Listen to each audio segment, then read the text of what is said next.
બહુ નાનપણનો પણ સચોટ પ્રસંગ મને યાદ છે.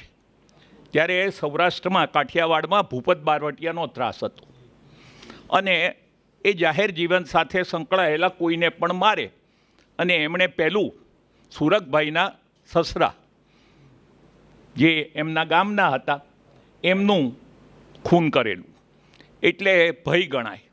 સુરગભાઈને ચિંતા પડી નાગેશ્રીના દરબાર અને બંનેના ઉતારા. એટલે એક દિવસ મારા પિતાશ્રી નહોતા પણ ભગત બાપુને સુરગ બાપુ સાથે થઈ ગયા અને સુરગ બાપુને ત્યારે પહેલાં જૂના વ્યવસ્થા પ્રમાણે હથિયારો રાખવાની છૂટ, એ લોકોને લાઇસન્સ નહોતા લેવાના 71 પહેલાં. તે એવા 3 હથિયાર લઈને આવ્યા કે કનુભાઈને, કલ્યાણજીભાઈને ભગત બાપુને આપવા છે. એટલે ભગત બાપુએ કીધું ચાલો ને પહેલાં રોટલા ખાઈ લઈએ પછી વાત કરીએ.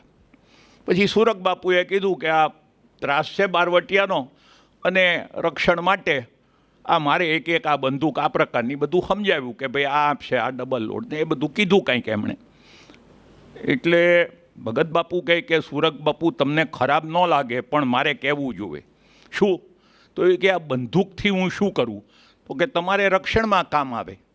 ભગત બાપુએ એને બહુ સરસ જવાબ આપ્યો કે ભાઈ હું ચારણ છું, મારી જીભથી જે કામ ન થાય એ બંદૂકથી તો કેમ થાય? આ પ્રશ્નનો કોઈ ઉત્તર ન હોઈ શકે.